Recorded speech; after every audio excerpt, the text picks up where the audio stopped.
მოგესალმებით ყველას, დიდი მადლობა რომ მოგზავნით. Ladies and gentlemen, welcome to University. ჩვენ გვაქვს თარგმანის საშუალება ქართულ ინგლისურად იქნება მოხსენებები, მაგრამ ხადია დისკუსიის შეიძლება ქართულით გამოდევინოთ. ამდენად შეგვიძლია აიღოთ თექნოლოგიური საყურებელი ესე ვთქვათ. For those in the translation, because we don't have the presentations in English, our very discussions we might have also some questions in Georgian. Please also we have some headphones here for that. Did those are valid? Already made a short presentation or introduction in Georgian. Those are გაგაცნოთ იცით რომ დღევანდელი თემა ეძღვნება 25 წელიწადს მეოთხე საუკუნის აი ამ ჩვენს რეგიონში და თქვენ იცით რომ უკვე მეოთხე საუკუნის საკმაოდ დიდი დრო გავიდა დროიდან რაც აი ამ რეგიონში დაიწყო ტრანსფორმაციების ხანა მომავალ წელს საბჭოთა კავშირის დაშლიდან მაგრამ ალბათ დამეთანხმებით რომ მაშინ მოვიდები როგორ დიდი იყო ვიდრე ის სადაც იყო დღესვე ცენტრალური პოზიციების დასაწყისში ევროპო მეტი იყო მოლოდინი. მიუხედავად ამისა და მიუხედავად იმისა, რომ ალბათ წინ ევროპო ძელი გზადველის ვიდრე ანგლიური მეოთხე საუკუნეა, ალბათ უნდა ვიკითხოთ თუ სადღაც ეს ავისწავლეთ, აღმოსავლეთ ამერიკით და ვისწავლეთ. ალბათ უკრაინის მოვლენების კულტურების იმაზე, რომ სამწუხაროდ მეოთხე საუკუნის თავზე ჩვენ წლის მეოთხეებიც არ გვაქვს გავლილი და დღეს გვაქვს უნიკალური საშუალება დამოუკიდებლობით მოვსმინოთ ამ დარგის ძალიან მნიშვნელოვან წარმომადგენლებს ალბათ ეს ის შემთხვევაა როდესაც შეგვიძლია ვთქვათ რომ მათ წარმატება რჩება მათ ხოლმე შეგახსენებთ ჩემთან მარჯვნივ არის სტივ კრასნერი პროფესორი სტენფორდის უნივერსიტეტის ერთ-ერთი ყველაზე აღიარებული თანამედროვე მკვლევარი და მეცნიერი საერთაშორისო ურთიერთობების პოლიტიკის მეცნიერების მიმართულებით. მე მაქვს გამოხატვა ჩემი პირადი ემოცია ამასთან დაკავშირებით, რომ საერთაშორისო ურთიერთობების სწავლობდი და რეჟიმის თეორიის, რეჟიმების საერთაშორისო რეჟიმების შესახებ ვსაუბრობთ ბატონი კრასნერის განსაზღვრება რეჟიმისა და კლასიკა ასეთი რჩება დღესაც და მაშინ ალბათ 90 წლებში ორგანიზებული მექანიზმის საშუალებას ადამიანი პირადად მენახა.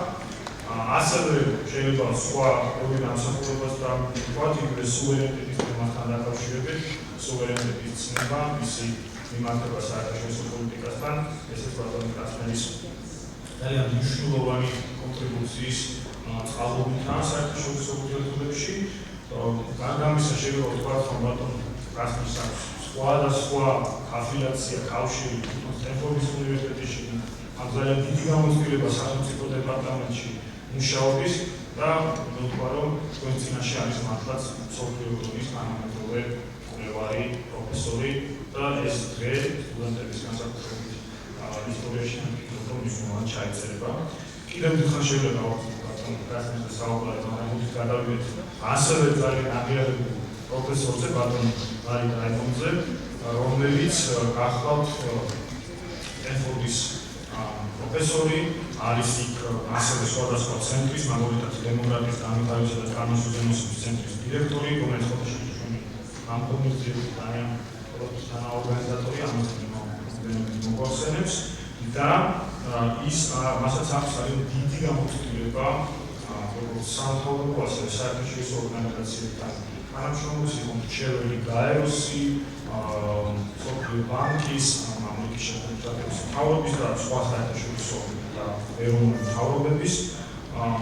უნდა აღინიშნოს მისი ძალიან დიდი ღვაწლი დემოკრატიის თეორიის, დემოკრატიზაციის თეორიის განვითარებაში და ვინმეს თუ ამ დარგში ამეცნიერებთ, ალბათ ცნობიერთ ჯორნალისტ დემოკრატიის შესახებ და აი ბატონი ლარი გახლავთ ამ ჟურნალის თანადამფუძნებელი და რედაქტორი თანადამფუძნებელი დღესაც. უამრავი გამოქვეყნება მასაც ძალიან აქტიური მკვლევარია, დღესაც თუ ინგლისში მას მოძებნით, ნახავთ ძალიან ბევრ საინტერესო და მნიშვნელოვან სტატიას. კიდევ ერთხელ დიდი მადლობა შესაძლებლობისთვის ბატონ ლარის, ბატონ სტივს. ბატონი გიანოდია ასევე ძალიან მნიშვნელოვანი კონტრიბუტორი შეგვიძლია მონაწილე ამ დისკუსიისა და ამჯერად ეს მისი ამაყი ის არის ილიას სახელმწიფო უნივერსიტეტის პროფესორი ბატონი გია ასევე გახავთ შიდობის დემოკრატია კავკასიური ინსტიტუტი რომელიც სამყარო think tank-ია საქართველოში და ბატონიასაც ჟურნალის დემოკრატიაში ერთ-ერთი ხშირად გამოქვეყნებული და ხშირად ციტირებადი ავტორია და ერთ-ერთი ბოლო სტატიას რო დაიმსახურა ეხება რომელსაც ჩვენ ვისაუბრებთ ანუ დემოკრატია ან ესე გაჩვენებული პროცესი გეოპოლიტიკური განმავლობაში რომელსაც ჩვენ რეგიონში ვხედავთ. Ოდით მე ხა აჯობია გავშევდა იმიტომ რომ მე მგონი კიდევ ერთხელ წარდგენაში გადამოვიდა ეს შეხსენება მინდა ვისაგებო შემთხვევით და განსაკუთრებული მადლობა უთხრა ეკონომიკური პოლიტიკის უფლებების ცენტრის და მის წარმომადგენელს ალბათ მინიმუმის რომელიც ყველაფერს აკეთებს იმისო გადაუწოს საინტერესო სტუმრებით ახსოვს ხოთახნით პროფესორები ამაიკოშვენი უნივერსიტეტის სტუმარი ეს ადამიანები არიან და ნუ დათანადებული მომავალში საკუთარ საინტერესო პოლიტიკურ მადლობა, როგორც გათვალისწინებდა, წინდების უპირატესობა ეს ვიზიტი ამ ადამიანებისა გაგრძელდა პარლამენტის უბრალოდ მადლობას გადავუხდი იმ ორგანიზაციებს, რომელთაც შესაძლებელი გახადა, რომ გამონეკებინეს საერთაშორისო კონფერენცია, რომელიც გაიგო ის განმავლობაში მიმდინარეობდა პრინციპალიაში და მართლაც იყო მნიშვნელოვანი და ძალიან საინტერესო ზოგადად პრეზიდენტის ხელისუფლების პატარომადგენლების და ასევე ქართულ საზოგადოების წარმომადგენლების მონაწილეობით. მადლობას ვუხდით კონტრია საზოგადოება საქართველოს, ამერიკის საელჩოს და ნატოს დიპლომატიური პროგრამების მთავარ მისიას საქართველოში. დიდი მადლობა მე გავჩერდები და მოდით მივესალმოთ ჩვენს ხაზმასილოს პროფესორებს, მართლაც დიდი პატივი და ბედნიერები ვართ რომ ჩვენ გვერდით არიან.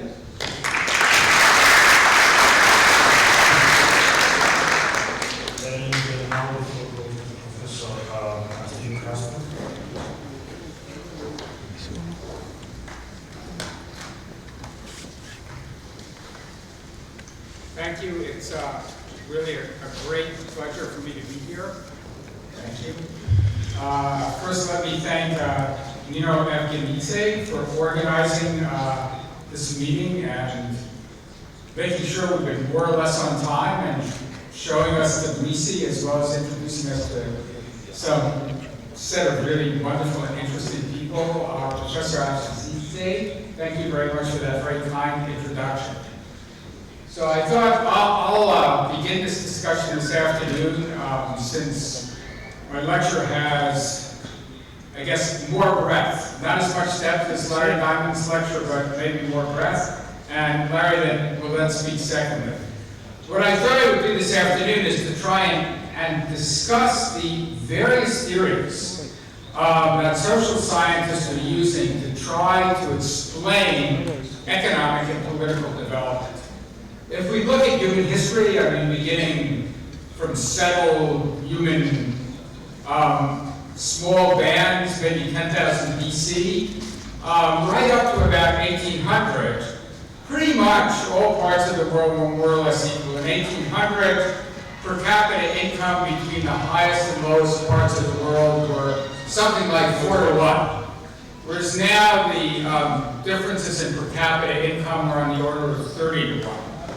So it is, although we in some ways have come to take development, both democratization and economic growth for granted, the fact is it's only a very teeny part of human history in which we've seen a very small number of states reach very high levels of prosperity. And the question is, how did that happen?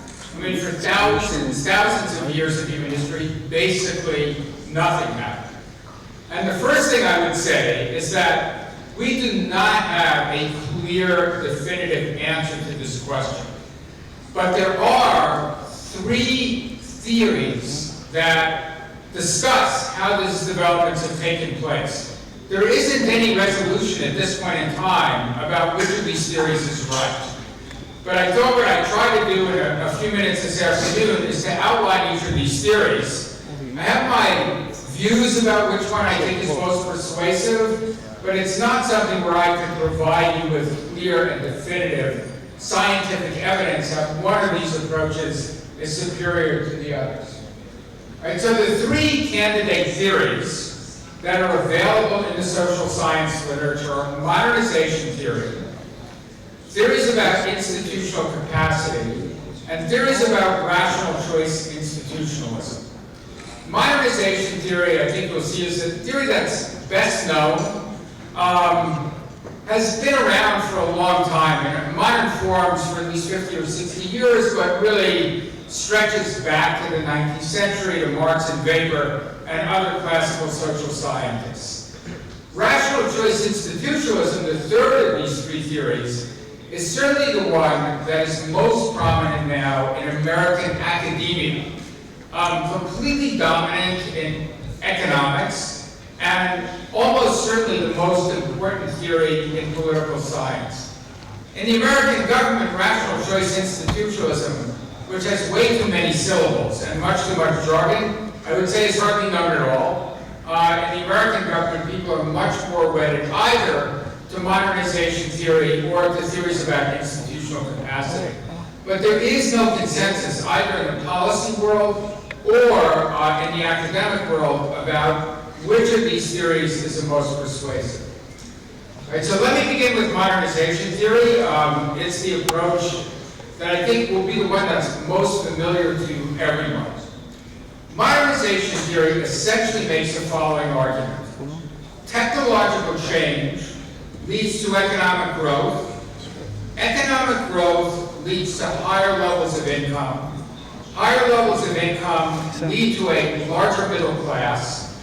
A larger middle class experiences value changes, tolerance, beliefs in individual efficacy, which are the underlying foundation for democracy. And all of these approaches then, the economic growth, technological change, larger middle class, leads to democratization. So this is a theory which basically says, if you can just find the bottom of the escalator, like this happy couple, once you get on the escalator, you just go all the way up. And everything's great. Now, it may be hard to find the first step of the escalator. And certainly if you look, for instance, at theories of foreign assistance, now, in the past for sure, and even now, the basic theory was there are poor areas of the world. They're poor because they don't have adequate capital. Because they don't have adequate capital, they can't make investments.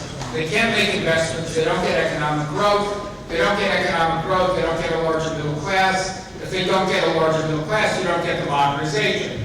But the way to solve that problem is simply to give more foreign assistance.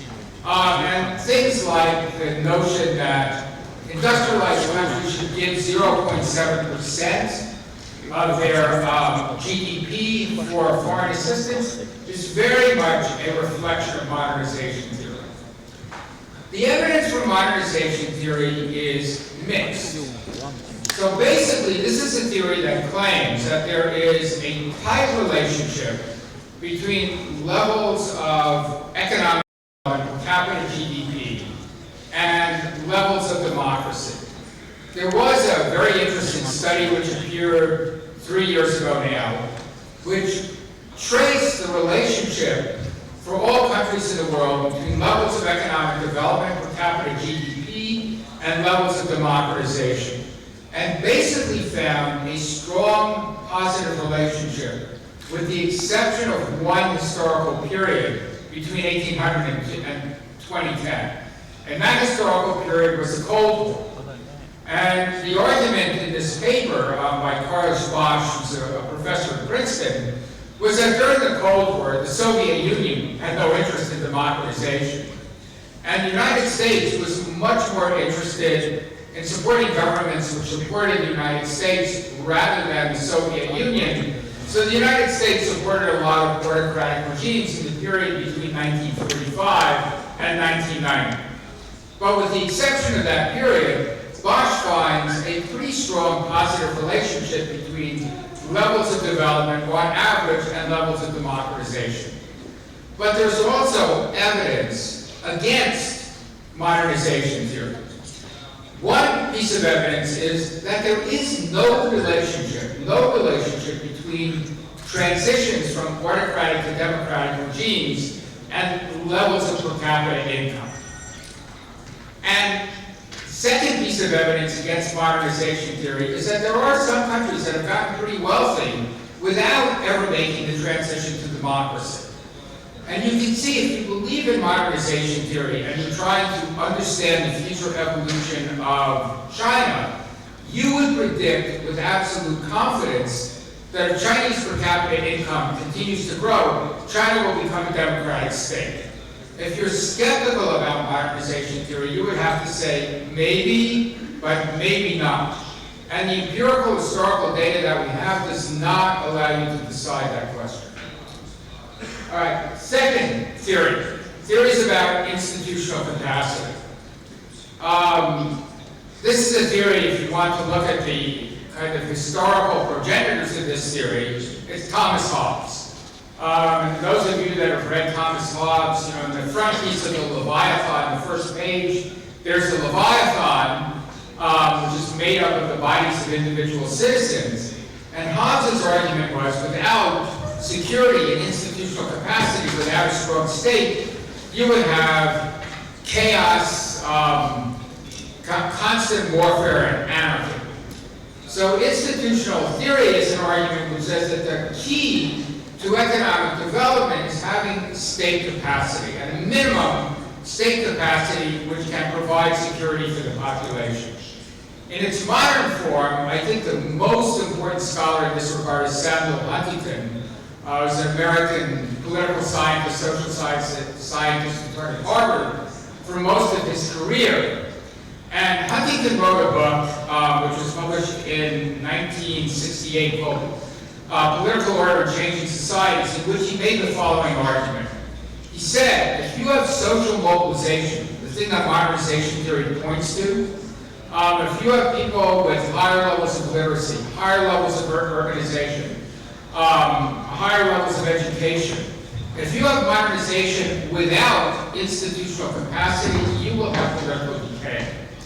And I have to say, this book, which was written in the mid-1960s, at a time when most people were extremely optimistic about the path of economic development. Most social scientists, government officials in the 1960s believed in an unquestioning way that decolonization, especially in Africa and Asia, nobody at that point envisioned the Soviet Union collapsing.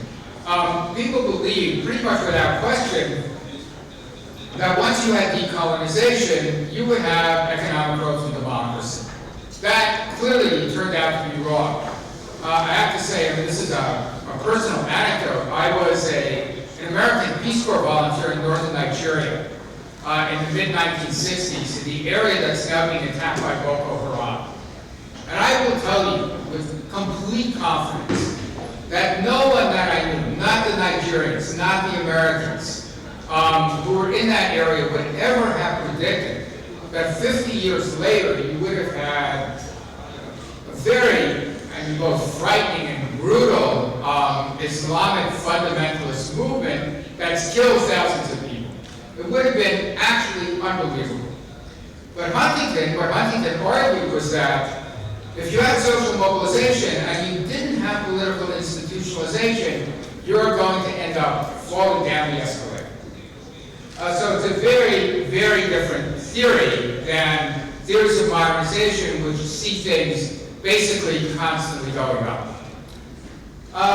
The third theory that, as I said, is really prominent in American social science is a theory about rational choice institutionalism.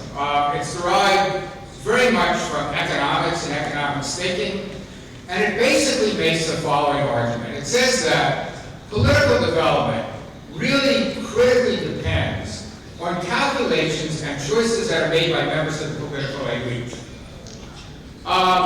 The critical step in having economic growth and ultimately democratization is that members of the political elite, and the political elite are defined as the guys who have guns, the people that can kill you. The critical step in having development is that members of the political elite make an agreement among themselves which is self-enforcing. There is nobody that, if you're the king or the nobleman, or you're an aristocrat, or you're a dictator in a particular country, you're not going to be constrained by the legal system. The legal system really doesn't apply to you. You might be constrained, though, if you make a deal with other members of the political elite, which no one has an interest in abandoning. And this is a theory which essentially says that there are basically two states of the world. One state of the world, which is referred to as an exclusive political system or a closed access system, is a state of the world in which only a small percentage of the population has access to the legal system and has the right to form or create organizations. And without the right to create organizations, it's very difficult to operate effectively and get economic growth and political order. The second state of the world is when you somehow jumped into the OECD world, in which everyone pretty much has access to the rule of law, and every individual has the right to form organizations.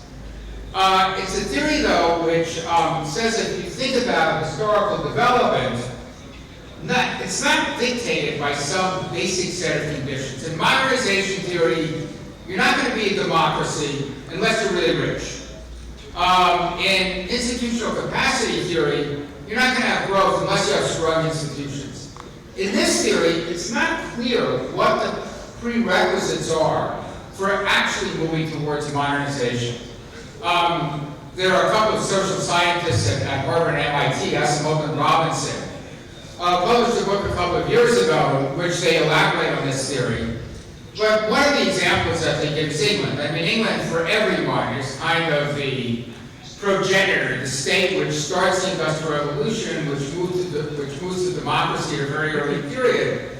And what Asimov and Robinson argue is that the position that was taken by England was, a lot of it was just a matter of luck and happenstance. So when the Spanish Armada shows up off the coast of England in 1588, it was destroyed, I mean, partly by English naval tactics, but also it was destroyed because there was a large storm which destroyed a lot of the Spanish fleet. And what retroist institutionalism says is that whether it had been nice on the day when the Spanish Armada showed up off the coast of England, we would not be sitting here having this discussion. We'd all be peasants out in some field someplace. History could have taken a very different path. So this retroist institutionalist argument is an argument which says no underlying structural conditions that dictate a particular outcome. A great deal depends on luck and happenstance. What matters is that at some historical junctures, political elites make a set of decisions which lead to economic growth.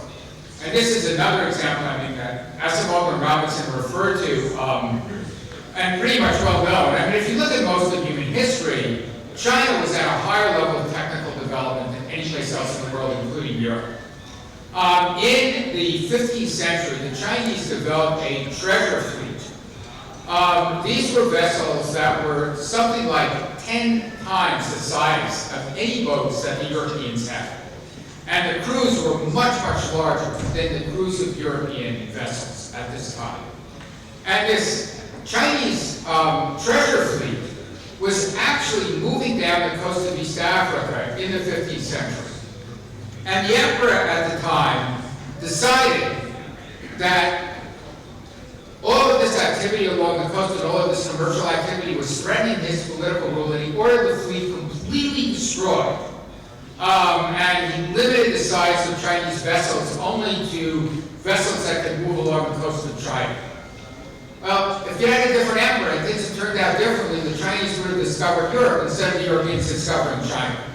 But for retroist institutionalism, there's a huge amount of happenstance, luck, and not necessarily a set of structural conditions that lead to economic development. So you have then these three big theories that are explain how rich and democratic countries got to be rich and democratic.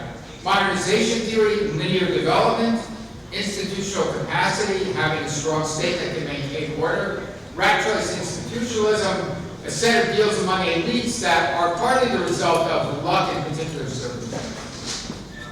All right, each one of these theories has, I would say, significant flaws. All right, the major problem for modernization theory is it doesn't explain why modernization got started at all. If we look at modernization, it's only over the course of the last 200 years that you've had really significant levels of economic development. But what happened in the 9,000 or 10,000 years or 100,000 years before that of human history? Not much happened. So the notion that somehow you can have technological change and that automatically leads to growth and development doesn't seem to be something that's borne out by the long-term trajectory of human history. So modernization theory is pretty good if you can explain why the escalator started going up, but it doesn't explain why the escalator started to go up in the first place. All right, and that, I think, is a major challenge if we're thinking about modernization theory. All right, major theory for institutional capacity theory is that the theory doesn't explain why political rulers would act in the interest of the population as a whole, as opposed to acting in their own self-interest.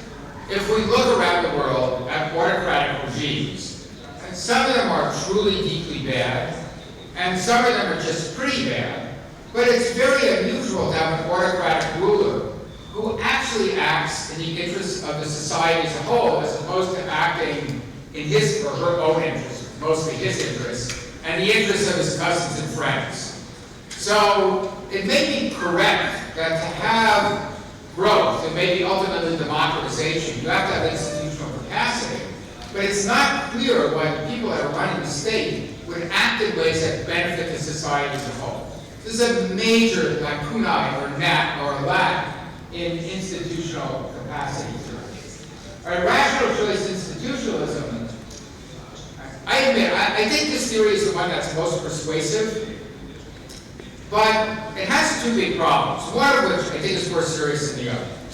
The first problem, as I said, is that there is no systematic explanation for why you would have these elite deals at particular moments in a society which would lead to a self-enforcing equilibrium which promotes economic growth and promotes democracy because it constrains the freedom of action of political elites. So the guys who use guns, once they make this deal, are not going to use the guns to kill people arbitrarily. But there isn't a systematic understanding of why these deals might be made at particular points in time. I have to say, in some ways, I think we can live with that.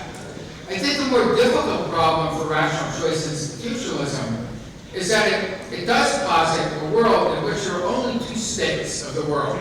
One is the state of closed access to exclusive order, where only a small number of people can actually function with any degree of security. And this open access, inclusive order, which is the kind of modern OECD world. But it's clear that you do not go instantaneously from Somalia to Denmark. There's got to be something in between. And rational choice institutionalism does not have a very good explanation for what's in between and how the in-between might work. I do think if we look at the empirical evidence that we have, rational choice institutionalism is actually the most satisfactory way of understanding what's going on. I think these flaws with modernization theory, that is, it doesn't explain why modernization only starts in the last 200 years, or institutional capacity, which can't explain why rulers would act for the benefit of the society as a whole. I think those are, in my view, these are fatal flaws. This flaw in institutional capacity theory is not a fatal flaw, but it's a big gap in the theory. But if you believe in institutional capacity theory, I would say it leads you to the following conclusions, which let me read through these with you. One is that if you're going to have high levels of prosperity, you have to have an open political system. If you have a closed autocratic political system, there's too much dramatic change for autocrats to tolerate. Because if you have really dramatic changes in the economy, it will change the political structure. where Larry and I live in Northern California is kind of the seat of Silicon Valley. 60 years ago, they were just orchards there. You know, now there are tons of billionaires. These guys have lots of political power. If you're an autocrat, you're going to be very nervous about that kind of creative destruction in the economy. So I think it's fair to say if you want to be really rich, you have to have a democratic system, because only a democratic system will tolerate dramatic changes, technological changes in the economy, which can give you sustained economic growth. Secondly, consolidated democracy is really difficult. It doesn't exist in very many places in the world. There is this OECD world, so maybe there are 30 countries that are very wealthy and have consolidated democracies, but it's not an easy point to reach. And it's certainly not the case that there's some easy linear path to having consolidated democracy and wealth. Thirdly, there is no single path. I mean, if we look historically at the countries that are currently prosperous, and if you take the United States on the one hand, which was actually a pretty wealthy country even when it was founded. Originally it had this long evolution, fought a dramatic civil war in the middle of the 19th century, still a war that killed more Americans than any other war. This looks very different than, say, the Baltic countries today, Estonia, which is independent at times in the medieval period, is occupied by the Soviet Union, becomes independent. And I would say Estonia's success very much reflects on the availability of the European Union as an institutional structure that can promote Estonian economic growth. So no single path. And what it implies is that each country has to find its own opportunities. So I'm going to end with something that's really dangerous, because my level of understanding of Georgian politics is extremely limited. So I do want to end up with this one example, which I hope does not trespass too much or violate too much of basic facts. I know that Saakashvili is a very controversial figure in Georgia, but the reforms that he introduced in the police are pretty astonishing. I mean, corruption is a pervasive problem, and there are not many other examples of situations where you've actually been able to deal with this problem effectively. And the question is, how did this happen? All right, my guess, this is from conversations I've had with people over the last few days, but I'll take full responsibility for this, is that it's some combination which, by happenstance occurred. So Saakashvili is elected on the basis of an anti-corruption campaign. So he has a political interest in dealing with corruption. People in the society were pretty angry about the level of petty corruption which existed. And there were some technological fixes for how you would deal with this. But it's not necessarily the case, if you look at this one particular example, this is a significant change. It really does make some difference in the society, both politically and economically. But it's not the case that this was some structurally necessary outcome. Things could have gone in another way. So let me conclude with that and say that, the one thought that I do want to leave you with is getting to be rich and democratic actually is pretty hard. And while we have some theories which were worth to explain this, we don't have some single theory now for which there's absolutely convincing empirical evidence. Thank you.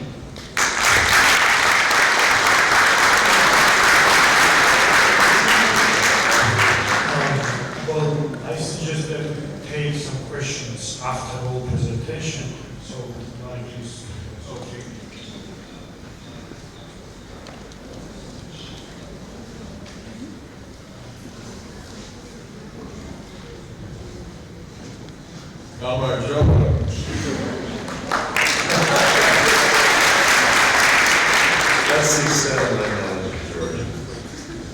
Okay, I want to talk about what has happened to democracy in the world, the growth and expansion of democracy in the world over the last 40 years of what has been called, I think many of you have probably heard the term, the third wave of global democratization. And then I want to talk about more recent challenges for democratic consolidation. And by the end of my lecture, I'll let you guess which theory of the three Steve presented may have more influenced my thinking.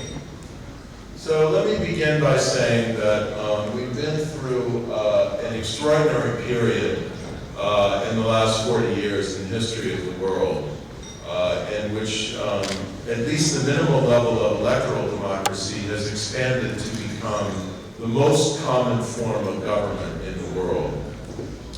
I have presented here a definition of this minimal level of electoral democracy, and I'll let you read it if you want to. I'll make the slides, I guess, will be made available to you and your students so that you can ponder them later. But the essential point is that the minimum condition for an electoral democracy is that people be able to choose their leaders and replace their leaders in regular, meaningful, free and fair elections.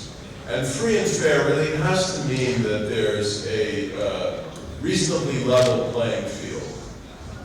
And obviously that there's neutral control of electoral administration, that parties can form and compete with some kind of reasonable access to public attention, and that there's not systematic intimidation of or punishment of political opposition. Those are conditions that are easier to specify in the abstract than to judge whether they're really present on the ground, because many times there are abridgments of freedom to compete and even freedom to organize and speak that are relatively subtle and that happen beneath the surface. And this is why we have a term which has become very important in comparative politics called competitive authoritarianism. These are regimes that lie on the other side of the boundary between electoral democracy and authoritarianism. They have multiple political parties, regular elections. They look like democracies. If you read their constitutions, they look democratic. But in practice, political opposition is punished, independent media are victimized, people go to jail because of political control of the judiciary, and you really don't have the conditions for fully free and fair elections. Then there's another level of democracy that I think is very important to distinguish, a higher threshold that is called liberal democracy. You can call it high quality democracy, but it emerges out of, again, the number three, the three-dimensional view of the foundations of a quality democracy, which are, first of all, the element of popular sovereignty, that as through free and fair elections, people can control their government, choose and replace their leaders, and exercise some accountability, vertical accountability, over their leaders, even in between elections through the work of civil society. Second, the liberal dimension of freedom, civil freedom, freedom of speech, freedom of organization, of assembly, of movement, of conscience, of religion, and so on. Respect for the rights of minorities, all kinds of minorities, ethnic, religious, social, and so on.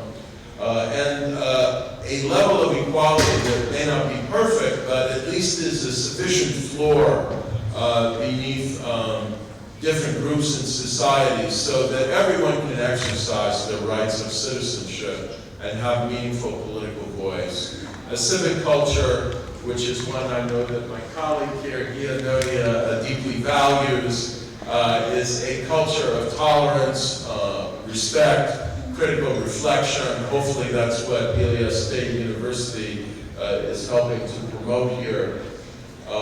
And finally, there's the element which gets into one of the dimensions of state capacity that Steve was talking about, of Republican government, which is good government, and partly that involves the capacity of the state to function as a neutral, professional, bureaucratic institution.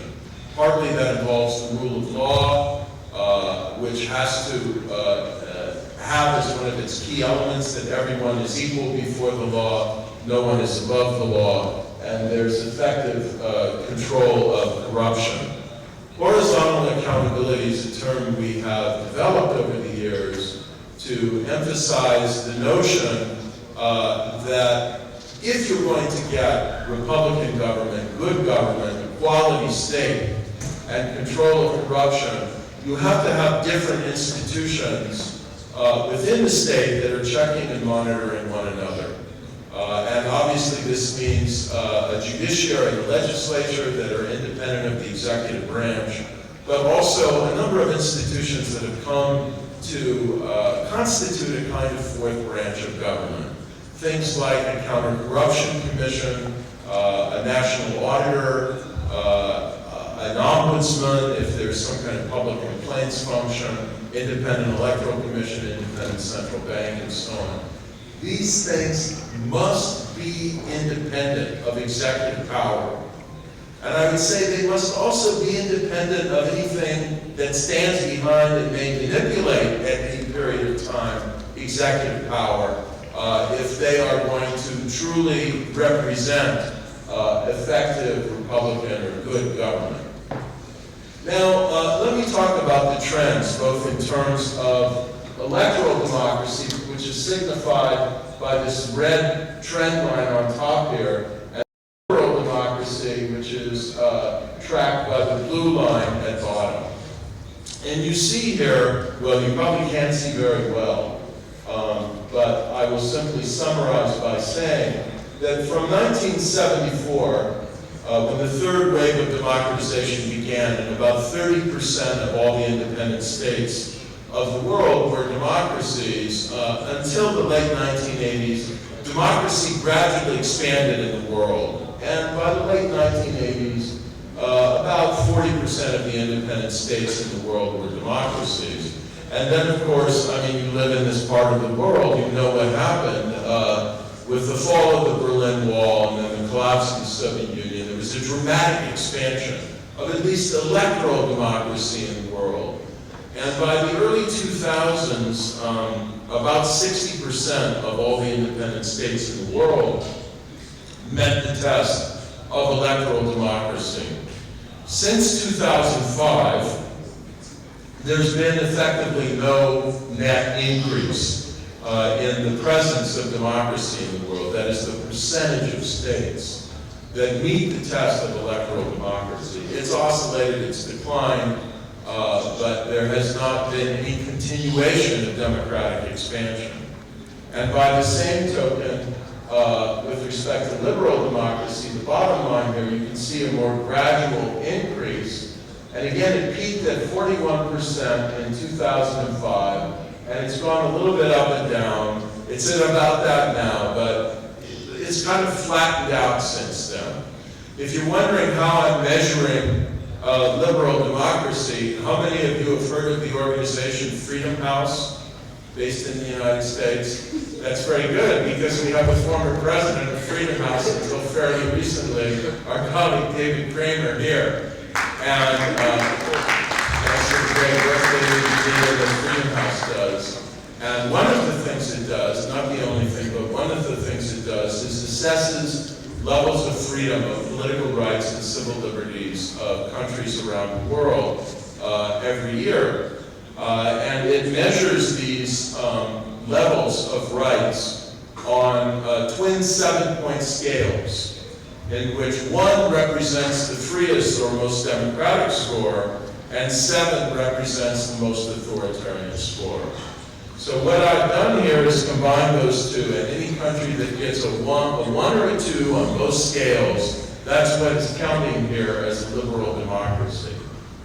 These are the trends in terms of countries with over 1 million population. And without dwelling on this, I'll simply say that countries that are bigger countries, not very tiny countries, tend to be a little less free, a little less democratic. The tiny countries are the ones that are much more likely to be liberal democracies in particular. So the numbers are less favorable if you're looking at the bigger countries.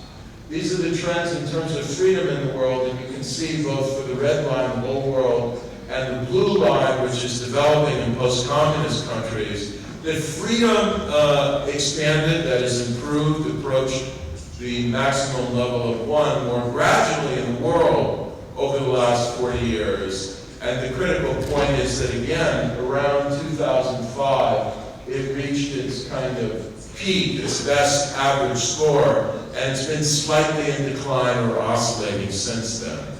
And I'm now building toward an empirical argument I'm making, not a theoretical one, that since around 2005, the world has been in a mild democratic recession, a recession of democracy and a recession of freedom. And this is something we should worry about, and part of it is related to the point that my colleague Steve Krasner made, that democracy is a hard thing to consolidate. It's a hard thing to hang on to. I think this is something you have learned rather bitterly in Georgia, and part of it is related to something else that I'm going to talk about. These are the regional trends in freedom, the average freedom scores for 6 different regions of the world. And I'll let you study this if you want to look at these slides later, but the yellow line is the 12 states of the former Soviet Union minus the Baltic states. And you can see the rapid jump from the late 1980s under Gorbachev, where it started from an average score of 7, and then with the collapse of the Soviet Union, but it's really, there's been no net progress in former Soviet space for a number of years now. The peak was around 2005 again, and then it leveled off. This is telling you the percentage of states in the world that are, the red line is democracies, and the blue line is the subset of those that are liberal democracies. And again, you see, now combining Eastern Europe and the former Soviet Union, that if you add all the post-communist countries, 67% of them are democracies. But of course, there's a very big gap between Central and Eastern Europe now, where all of the countries have moved toward Europe and toward liberal democracy, certainly all of the ones that joined the European Union so far. And then the former Soviet states, where we could say Ukraine has recovered democracy. I'll let you tell me if you think Georgia still is a democracy, but Freedom House judges it as such. And Moldova, again, in a kind of ambiguous way. Now, my point is that since 2005, we've been in a period of mild democratic recession. And this is the reason, these are the reasons why I make this empirical claim.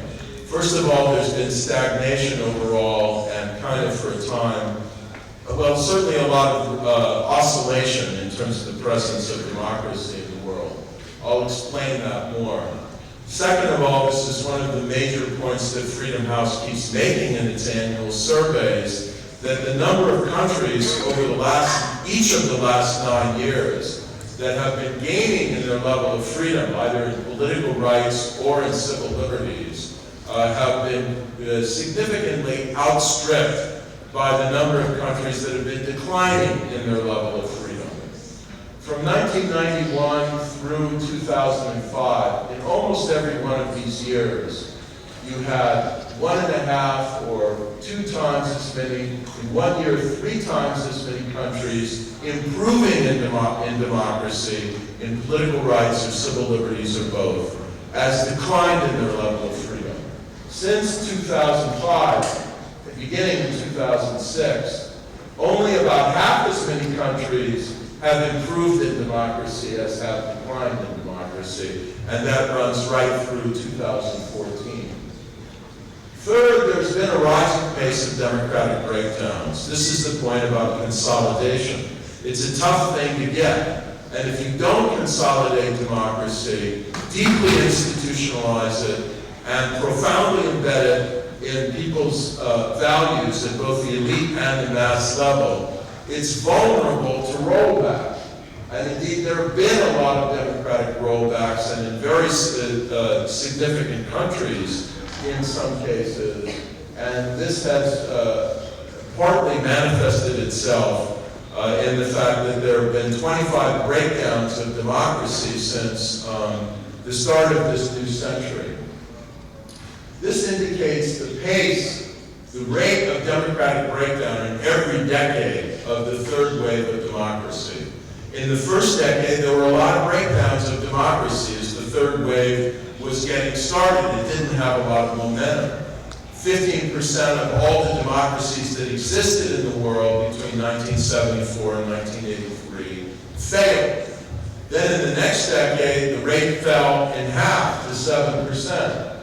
And then in the third decade, 1994 to 2003, the failure rate rose to 10%. And in this last decade, the failure rate is 14%.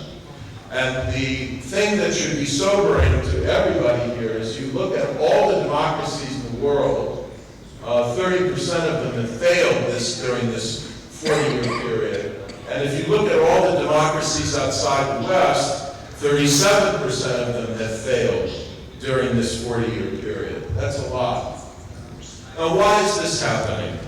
I have found it useful to take the two scales that Freedom House offers of political rights and civil liberties, and to take their component measures and recombine them slightly. So we can take out the measures of corruption, rule of law, judicial independence, transparency from political rights and from civil liberties and create a third scale, which I call transparency and the rule of law. And if you standardize all three of these scales now from 0 to 1, what you see in almost every region of the world is that countries score better on political rights and civil liberties than they do on transparency and the rule of law. And in terms of decline, it's this bottom measure of transparency and the rule of law that's been declining the most sharply. This is sub-Saharan Africa. But you find a similar pattern for the post-communist states, with the measures of transparency and the rule of law well below the measure of political rights, and then here, civil liberties. And I think this is indicative of one of the core problems facing democracy in the world, which is, in a word, bad governance and weak states. I can talk about erosion in other parts of the world, including the Arab world, but I want to get on with my logic here. Another element that's deeply worrisome of the democratic recession, which so far has been a relatively mild recession, but which I worry could soon get a lot worse, is that authoritarian regimes are no longer sitting back and receiving these pressures. And you have an authoritarian neighbor to the north of you that has been a paragon of what I'm talking about in terms of authoritarian learning, authoritarian adaptation, technological development, and sharing and diffusion of both the legal and digital techniques of authoritarian suppression of popular movements and of democratic processes that have been taking place. You've got growing cooperation of authoritarian regimes in the Shanghai Cooperation Organization, which is a very pernicious body, and an increasing tendency of authoritarian regimes like China, Venezuela, Iran, and Russia to project their authoritarian values and spew out an endless stream of falsehoods about democracies like the United States and democracy. If you doubt what I'm saying, spend a few minutes watching Russia Today. And of course, it doesn't stop there until a certain time. It was mainly soft power, and now you've seen. Well, first you saw on your own soil, and now we've seen in Ukraine what Russia has done in terms of the projection of hard power. There are other reasons for concern that mainly have to do with the fact that our own democracies, advanced industrial democracies, are not as inspiring models of performance as perhaps they once were, and that we have some significant work to do, both in Europe and the United States, to improve the functioning of our own democracies. You have a country not far from you, really on your border, that I think has become a poster child of democratic progression in the world, and for the reasons I'm about to summarize, that when one party dominates over a long period of time and one overpowering leader levels one institutional constraint after another, gets control of the judiciary, control of the police, control of the state bureaucracy. And it wasn't a bad thing that he subdued the military, since the military had been an undemocratic actor in Turkey and had staged several military coups, but he went far beyond that to gut that in terms of its independence as well. This is what he said a year ago this month after he won the local government elections, basically an arrogant statement of intent to the opposition, including the opposition media that had the temerity to identify how wealthy his sons and other sons of AKP cabinet ministers had become as a result of trading on their father's political power. Basically that this had been an act of treason and he would come after all these people, which in fact he's been doing. So why is democracy in danger? There are basically several reasons, but these are the two most important ones. That there's a weak rule of law, and with that then is an incapacity to effectively constrain corruption and abuse of executive power. And let me say, it's not enough to fight corruption with charismatic leadership and strong assertive control of the police and judiciary, even if fighting corruption is sincerely your intent. The way to do this has to involve, this is the bottom line, and this is why I believe in the importance of state capacity and institutionalism. It has to involve building independent institutions. There's a term in our political science literature, tying the king's hands.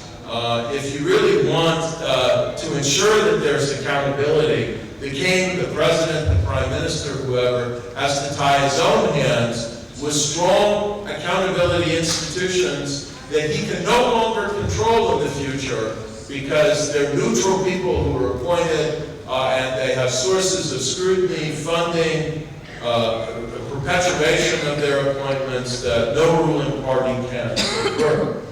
And this is related to the second factor. The most common way that democracy expires in the world today is not by military coup. It's by the strangulation of democracy at the hands of elected presidents and prime ministers and ruling parties, and sometimes people who stand behind them. Third has been the severe polarization of party politics along ethnic and regional lines or other lines. In Thailand, it's been a kind of class conflict. Fourth has been not just weak rule of law institutions, but weak representative institutions, parties, parliaments, and so on.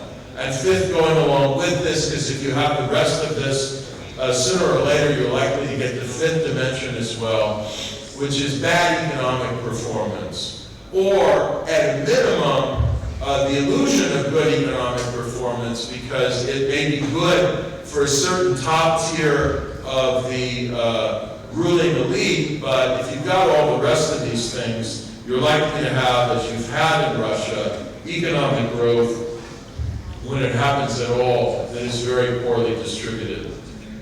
I want to make one final point so I don't leave you in a state of depression. Not recession, but depression. And that is, I'm actually, given everything I've said, reasonably hopeful about the future of democracy in the world. And that is because now, if I don't say something to disagree with my colleague, you won't have any respect probably for our intellectual integrity. So let me say that I actually do believe in modernization theory in one respect.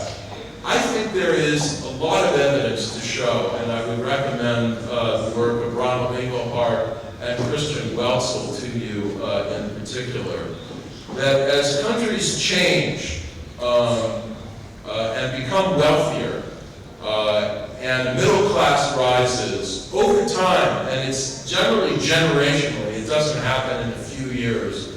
Values change. The way people think changes, and what's important to them changes. People want more autonomy. They actually want more freedom. And it doesn't mean they'll necessarily get it in the short run, but what happens culturally can be a very important long-term driver of change.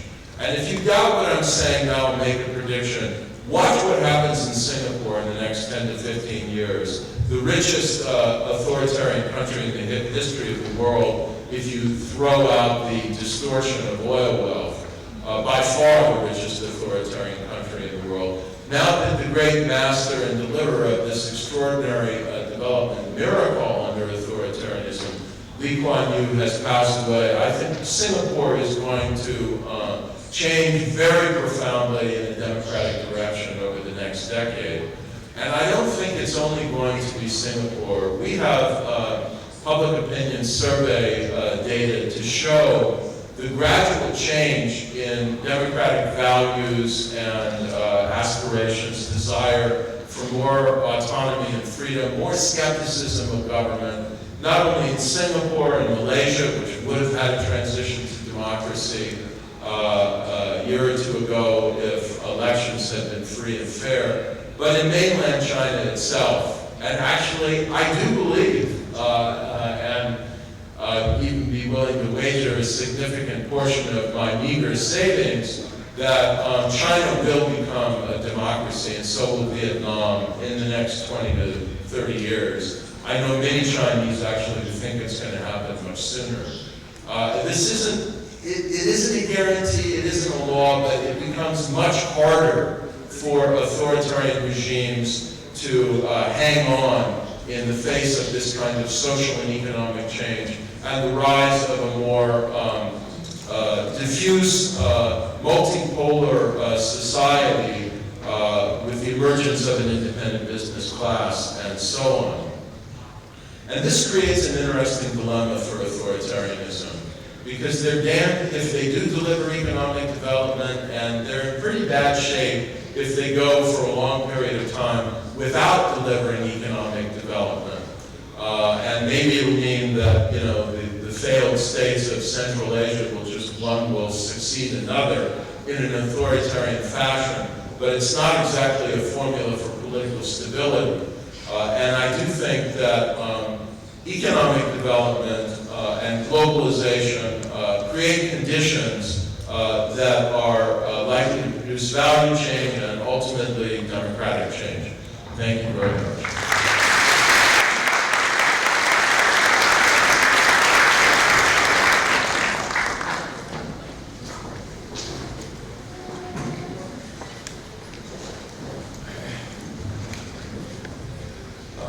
I will move from a global level to theoretical level to the level of case study, let's say so, and I will also, because it's smaller topic, then I will try to be shorter. But my case study will be post-Soviet real, and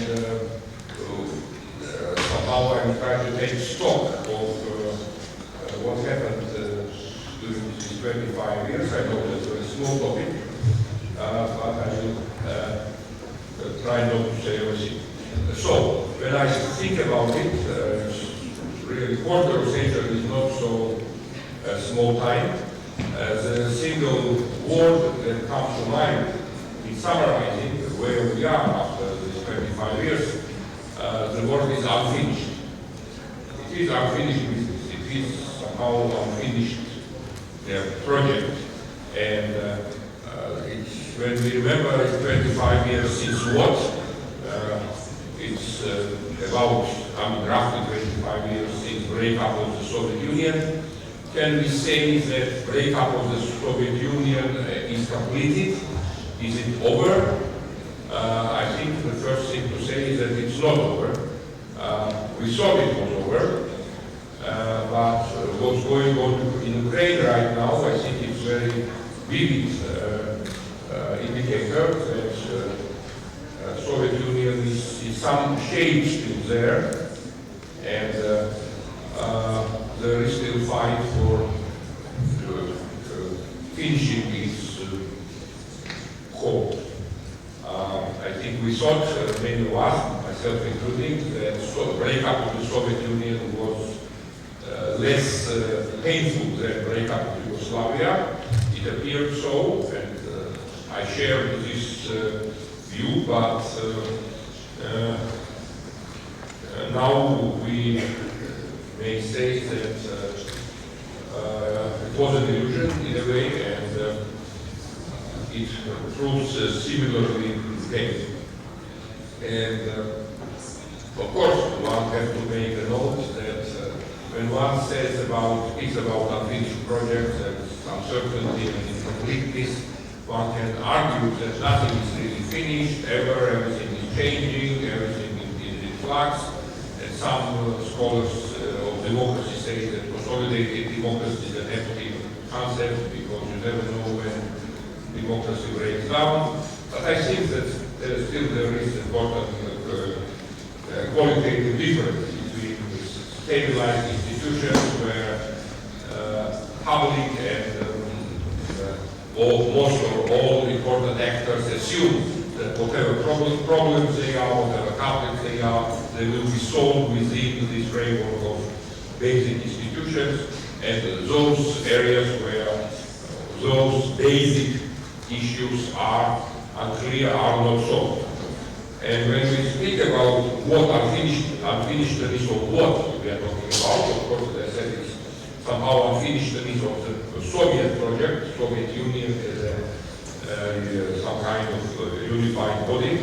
But it is also, it can be, when we look from country to country, one can say that it is unfinished nations,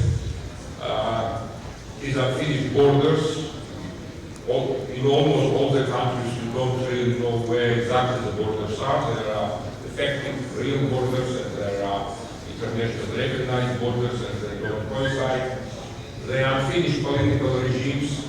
We cannot answer the questions whether they are democracies or not. I think, actually, when we speak about Kosovo, we usually exclude multi-states because they are somehow on a qualitatively different level. But when with regards to the rest, I don't think there is any single country about which we can confidently answer the question whether it is democracy in positive. They are near democracy. Georgia is almost democracy, maybe Moldova is almost democracy, Ukraine is almost democracy, and the Freedom House rating they sometimes get 3. I think there was 1 or 2 years when Ukraine got 2.5, but we don't have confidence that it will stay. And of course, it is unfinished in the sense of where these countries belong. Are they part of what? It's not part of Europe really, but it's not part of the Middle East, where they belong in terms of international order. And I think one of the lessons learned for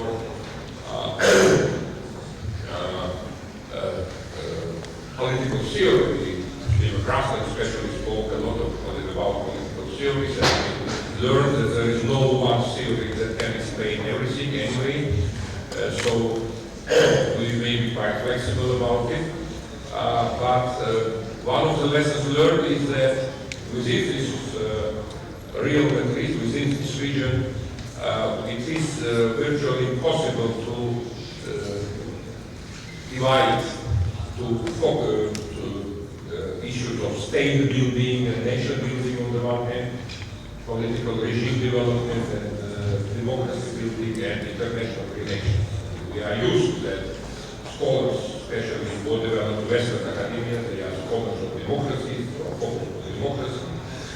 Scholars who focus on conflict and failed state failure, captured states and things like that. They are the international relations specialists, and they all have their own languages and terminologies and theories.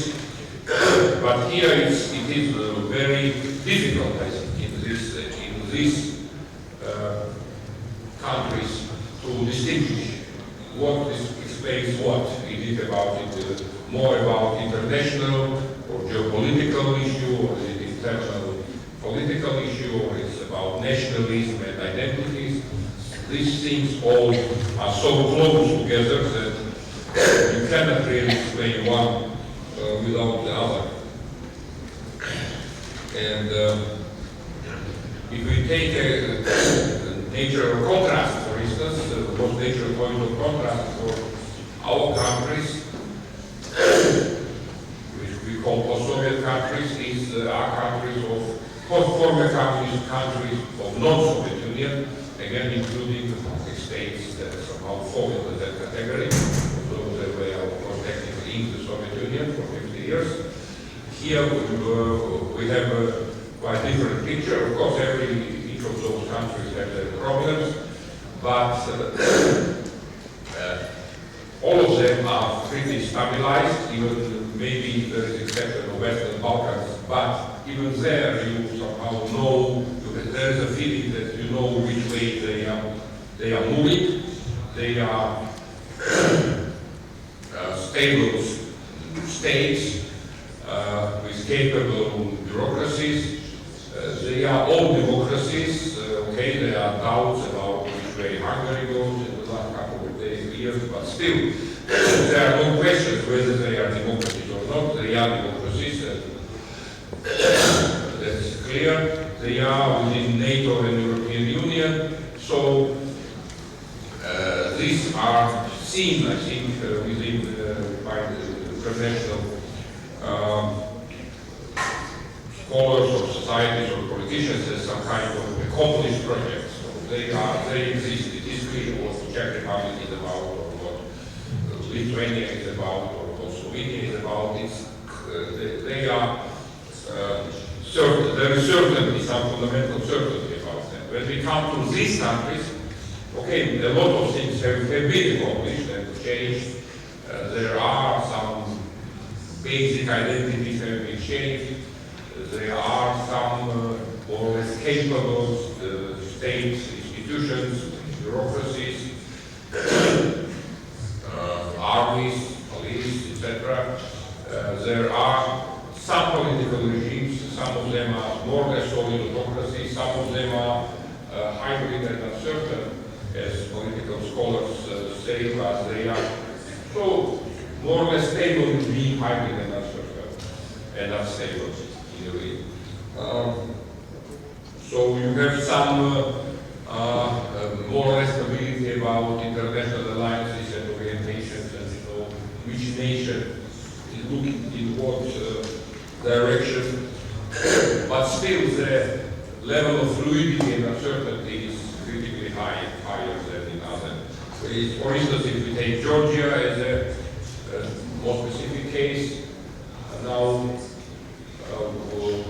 where Georgia's borders, there are borders recognized by the United Nations, but there is a real jurisdiction of Georgia, which is only 80% of that formal jurisdiction. And there are, of course, then other regions where people are not really sure, have no clear idea of Georgia's citizenship. Is Georgia a democracy?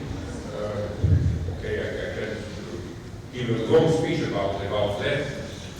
We were sort of celebrating in a way that we had, after all, this year's constitutional change of power. But is everybody confident that the next change of power will also be democratic and constitutional? I think we are still not there. There are such fundamental discrepancies that it's too easy to say, okay, Georgia is consolidated democracy. It's far from that. And does Georgia belong to Europe? Yes. Our famous politician Duran said a long time ago, in 1999, that we are Georgians, therefore we are Europeans. But do Europeans agree with that? That we are Europeans? Do we have any clarity or do sort of Georgian cab drivers, are they sure whether they're Europeans or not? We don't know that. And Ukraine is probably even more obvious example now a more kind of dramatic example of an unfinished nation, unfinished state, and with unfinished political regime with very uncertain standing in the world. But the largest unfinished project in our realm is Russia, I think, which has very big problem with deciding what kind of country it is, where its borders are also. Borders tend to move in different direction, closer to Greece sometimes, or to Kiev. But where it wants to be in the world, I think Europeans, especially Westerners, try to figure out what Russia really wants or what Putin really wants. And so when we figure out what Putin really wants, maybe then we make some kind of accommodation, compromise, and draw some lines and agree on something. But it's very difficult to know what Putin really wants, and I don't know whether he or Russian elites can clearly define what they want. It's more about what they don't like and what they don't want and what they are resentful about. And it is this clarity within Russia that it is deeply unhappy about post-communist, post-Cold War order, and it does not want the way it develops. It resents its fundamental, I think, deficit of soft power, that it's not really liked by anybody, unless there is some kind of ethnic interest in allying with Russia, although it tries to also imitate some soft power mechanism. So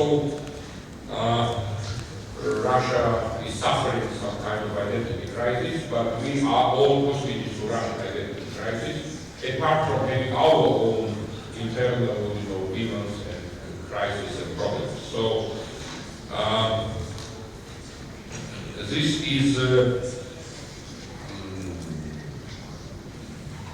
general state of affairs,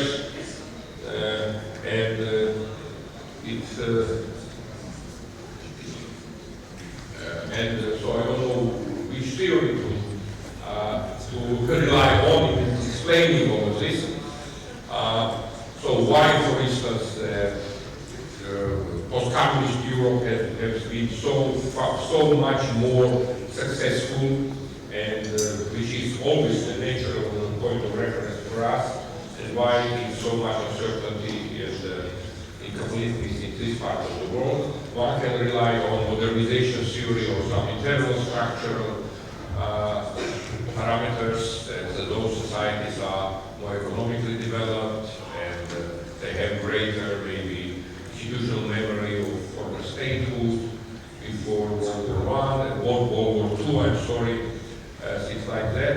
But then there are other theories like Lukan and Steve, who say that closeness to Europe is the most important variable. And somehow these countries are successful primarily because the West cared about them, there was commitment, so it's providing some kind of security guarantees, plus guidance, plus support, and this is what explains their relative success. If this is what is the chief explanatory variable, let's say so, then it means that democracy theory somehow leads so much to international relations theory, much more at least than we used to agree. And the last thing I want to say, because I know we go beyond the schedule, I think one important variable is identity in explaining many things including democracy development, and especially that component of identity which expresses itself in attitude toward that part of the world where democracy was first invented, as well as nation state and modernity was invented, which is the West. I think Russia's problem, when we think about Russia, it's ambivalence, ambiguity, a split consciousness with relations to Europe. On the one hand, Russia is Europe, culturally, civilizationally. People say that Chekhov and Turgenev are Russian and European writers, things like that. But on the other hand, during the last century, Russian identity is based on being anti-West, or alternative to West, not West. This split became fundamental fact. And this split, this kind of, and being non-West now with this kind of alternative to European model becomes sort of a post-Soviet or neo-Soviet model, which Russia in a way represents. And this, of course, this vision, this model also existed in different ways, different in Ukraine, in Moldova, in Georgia, in Armenia, everywhere. So in this cultural, psychological, or ideational, I don't know, way, Soviet Union is also still there, in that sense. And and this post-Soviet realm is divided important fissure. Line of division is about this identity of being, wanting to be, and seeing the kind of European way, which is the same as the democratic way. That's this point of history. And Georgia, Ukraine, Moldova somehow became, somehow took this vocation, and there are others who are not or are open against that. But then it has, again, it's very hard to divide internal from geopolitical, because this orientation sometimes puts these countries in a mess or in trouble. So again, I don't know what theory, maybe we should develop new theories around these issues, but my really good counter observations. Thanks.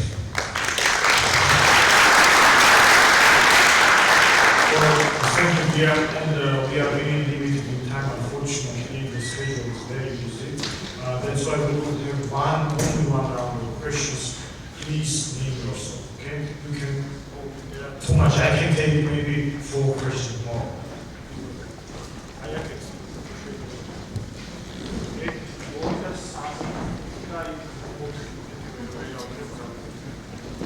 Hello. First of all, thank you for very interesting presentations. I'm particularly interested in socioeconomic inequality and distribution of wealth, which has become a hot topic not only in developing nations but also developed nations, particularly in cities. So I'm interested in your analysis of this factor in how it contributes or hinders economic development and democracy, and should Georgia be concerned about its middle class and distribution of wealth? Thank you.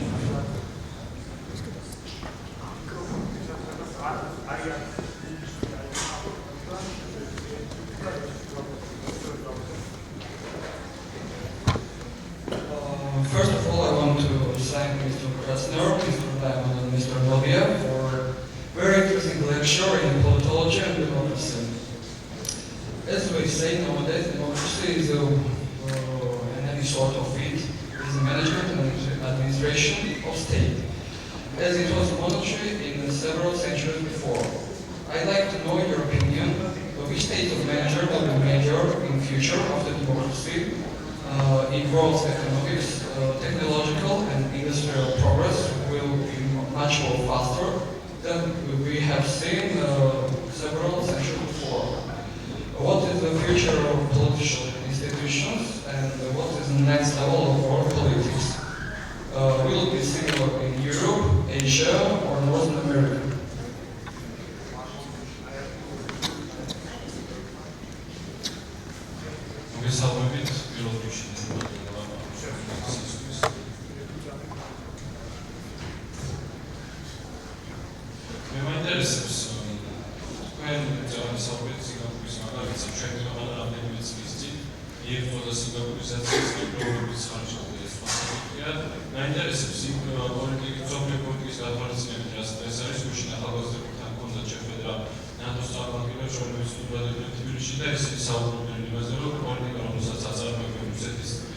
წინააღმდეგ ან ეს ეკონომიკური სერიოზული ბერკეტები თავად ევროკავშირს და ამერიკასაც აზარებებს.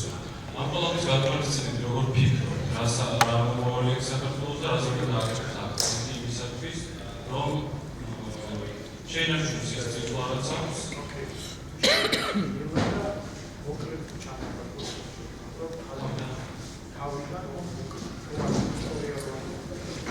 იმის გათვალისწინებით, რომ ევროკავშირიდან თავის ევროპულ ბერკეტებს ამ სივრცესისადმი ყოველშაბათში ამაზე საუბრობს და საქართველოს მისწრაფება სინგაპურისაციის რა პრობლემები აქვს საქართველოს ამ მხრივ, ანუ რა ზოგადად აქვს აქცენტი და რა უპირატესობები ამ დროზე და გამოვხოს ვიდეო წინსვლის.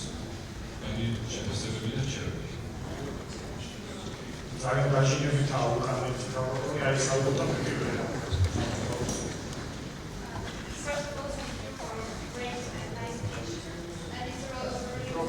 It was really for me to meet such distinguished members and professors today. And you mentioned such interesting things like Asian spent by and Robinson. And it was emphasized that political institutions is really matter for development. But some critics say that their strategy is really important. And what's your opinion today? Take into consideration the crime crisis, it's really matter geostrategy and what kind of state and what kind of position Georgia has today in geostrategy and then what we have. Okay, unfortunately we cannot take any more questions and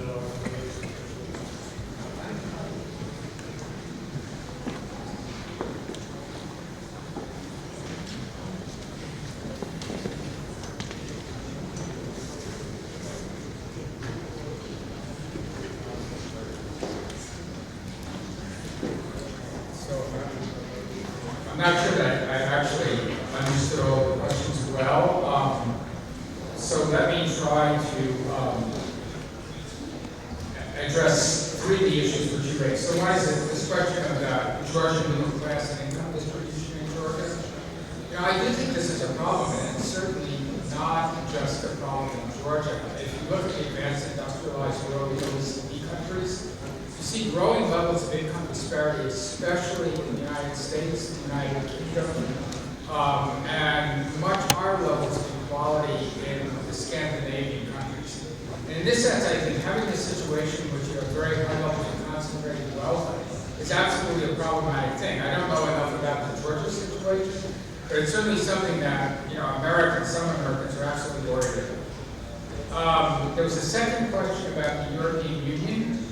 The European Union is, I would say, the most important institutional innovation in the world in the last 50 years.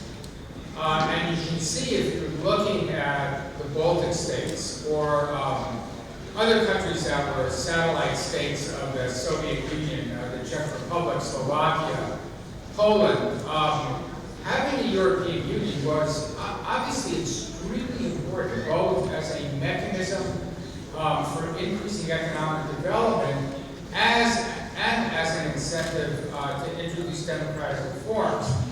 Well, the problem, or if you want to see it as a problem, is I don't see the European Union structure being replicated in other parts of the world. You're not going to have something like the European Union in South America or in Asia or in Africa. So the European Union really made a huge contribution, but it's a contribution which I think will be limited to Europe. The third question, there was a question about political institutions and Georgia's place in the international environment, if I understood the question correctly.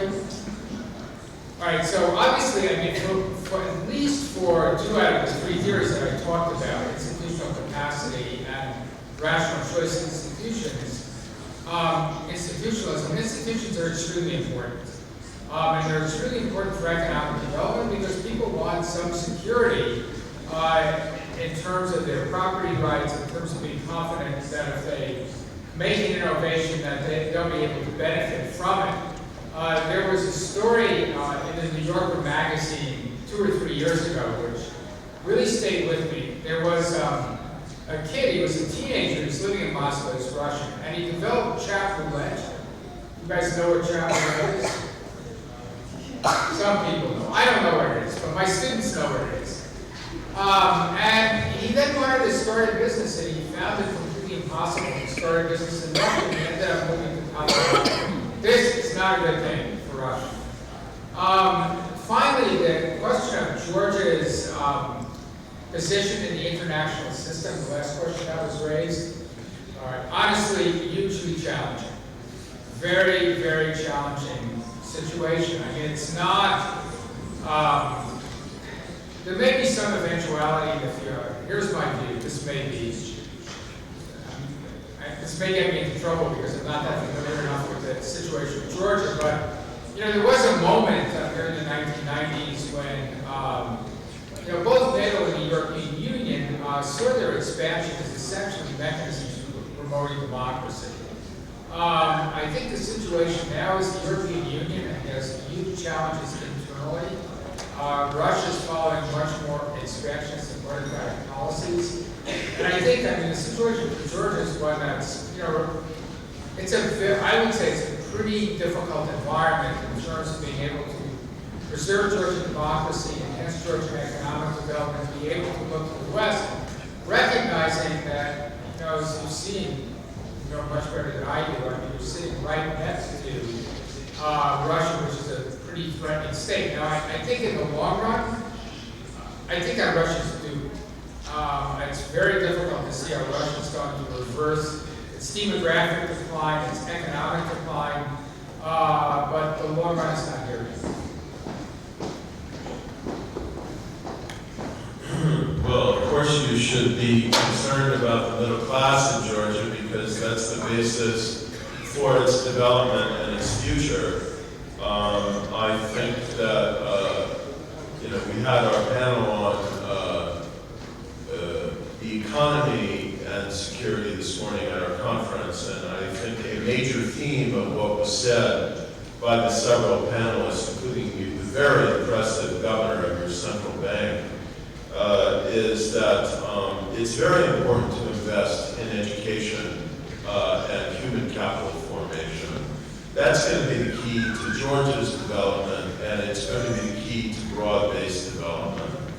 I think that it's important to have social policy that tries to attenuate inequality, but the biggest disaster is to try and overreach in a populist fashion and promise more than you can deliver. And, I don't know if this is true or not, but people I respect here have warned that the promise of free health care for everybody is not attainable in terms of the fiscal resources of the Georgian state. And if you wind up in Georgia, doing one of two things. First of all, promising something that can't be delivered in effect, and then bitterly disillusioning people as a result, or trying to deliver it in a way that lands Georgia in fiscal chaos in terms of its long-term sustainability. Georgia cannot become Greece without losing not only its figurative sovereignty, but its real sovereignty. I can't emphasize enough how important good governance, economic prudence, and an effective state are to the survival of Georgia as an independent state. I mean, it's just, that has to be said. So the pursuit of broad-based and just development has got to have a market logic to it, an economic sustainability element to it. In terms of what Georgia needs to do, if I understood this, to enter the European Union or position itself to do that, I think it's obvious. It's three things: sustain your democracy, promote economic development, and build a quality state, a well-governed state, and the three are intimately related. Now, I can't promise you that European integration, in the formal sense of joining the European Union, is going to lie, automatically at the end of that path. but I think I can reasonably state it just seems the most obvious thing that could be said about the moment that Georgia is at now historically, that if you do those three things, which are intimately interrelated to one another, I would even say you can't achieve one of them alone. The only way you can achieve any one of them, economic development, democracy, or equality state, is to simultaneously in some way achieve the other two as well. If you do that, you will position yourself to join, the modern world and, in essence, the West, to look West and look modern, rather than to be pulled back into the kind of